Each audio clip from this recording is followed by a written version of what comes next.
You coast onto the shoulder, hazards on, hood up, and stand there while traffic screams past. 11 days after you handed a stranger $1,400 for this thing, a 1996 Civic, 218,000 miles. The seller shook your hand too hard, and now you know why. The tow costs $95 for 4 miles. The shop quote takes 10 minutes and lands like a verdict, $2,180. The mechanic doesn't even look up when he says the car isn't worth it. To him, it's arithmetic. To you, it's the only way you get to your warehouse shift, and the warehouse shift is the only way you make rent, and rent is due in, you check, 16 days. Checking account, $611.40. You count it twice, counting doesn't change it. The bus to the warehouse takes an hour and 40 minutes. The Civic took 19. That's the whole argument. That night you type head gasket replacement Civic into a search bar, expecting to confirm it's impossible. Instead, you find a man in a garage in Ohio, doing the entire job across 40 minutes of shaky footage, reciting torque specs like scripture. You watch it 3 times, then you run the parts math. Gasket set,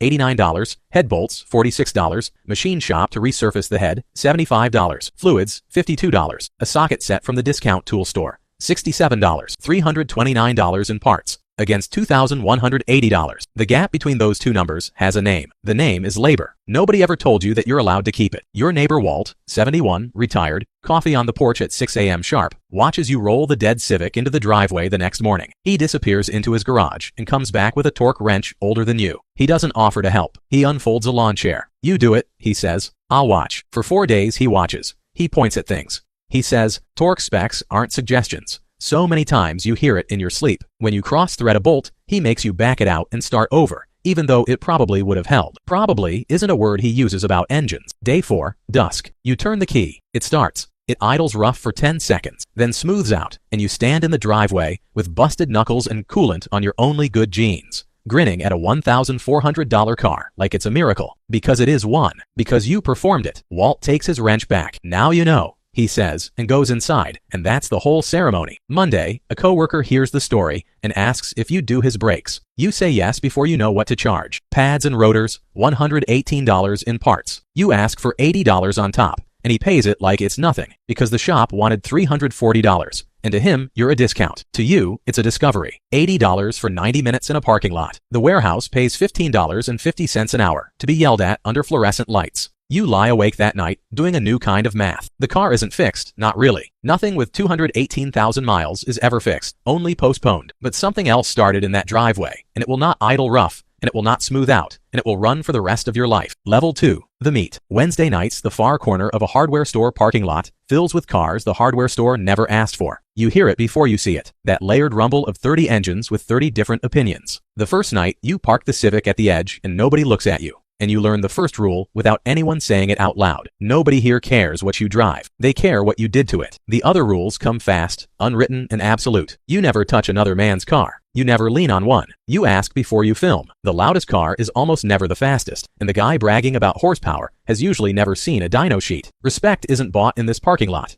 It's bolted on, one weekend at a time. Tommy adopts you the second week. 34 years old, orange Supra at home on jack stands, where it has lived for 6 years while he tells everyone it's almost done. He knows everything. Torque curves, part numbers, which shops lie. He has finished nothing. Everybody here is either building a car or telling stories about one, he says, handing you a gas station coffee. Pick early. You pick building. You just pick wrong first, because level 2 has a tax, and the tax is the catalog. Cold air intake, $240. The internet swears it adds power. Physics disagrees. Coilovers, $900. On a credit card you opened just for this, at 26.99%, a number you don't really read. A catback exhaust, $410. That makes the car sound 40 horsepower angrier, while making it 0 horsepower faster. The minimum payment is $35 a month. You will still be paying for those coilovers 2 years after you have sold them. 8 months. $2,600 in parts on a $1,400 car. Then, at a red light, a bone stock V6 sedan with a child seat in the back walks away from you like you're parked. Tommy laughs so hard he has to sit down on his own bumper. Congratulations, he says, wiping his eyes. You bought $2,600 of looking fast. A few weeks later, somebody's gutted hatchback.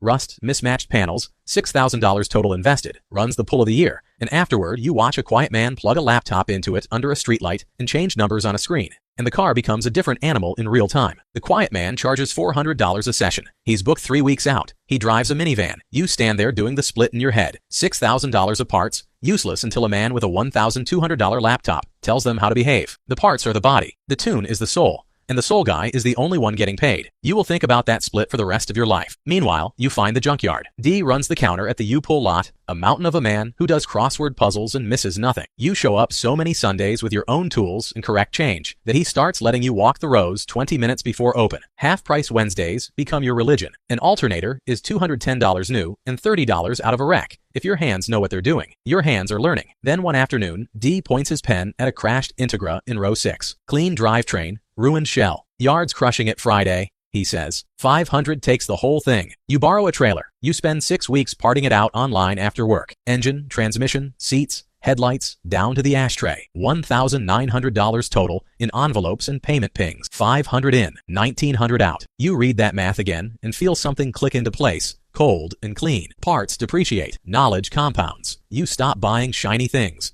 You start buying broken ones. Level 3. The list. The text comes from a number with no name saved, an address, a time, 1:40 a.m., and one word, industrial. There's a list in this city. 10 cars. Everyone knows the order and nobody has ever written it down. It lives in the head of a man they call Preach, who wears a long church coat at 2 in the morning, never races, never raises his voice, and holds every dollar of every bet in a zippered bank bag like a deacon passing the plate. By now, the Civic has earned its way here. You built it the level 3 way, the poor way, the smart way. A turbo pulled off a wrecked Volvo for $110 of D's mercy. An eBay manifold, $180. Used injectors, a second-hand tuning cable for $250. And 4 months of forum threads at 2 a.m. teaching yourself fuel and spark because the $400 man doesn't take payment plans. You get it wrong once. One lean pull, one sound like a hammer dropped in a blender, and a $700 engine lesson that has you walking to work for 3 weeks with your hands in your pockets. You get it right the second time. 13.9 becomes 12.8. Your name goes on the list at number 9. The money is real, fast, and sideways. $200 a hand, window to window, negotiated in the dark. You learn that races are won before anyone launches. In the talk, the terms, who gets the hit. You learn what sandbagging is by donating $500 to a man who drove like a grandfather right up until the cash was counted. Some nights you clear $600. Some nights you fund a stranger's build. You keep a separate roll in the glove box and lie to yourself about which money is which. Everyone out here does. Preach holds side pots. Your balance in the bank bag floats around 1,000. It feels like a system.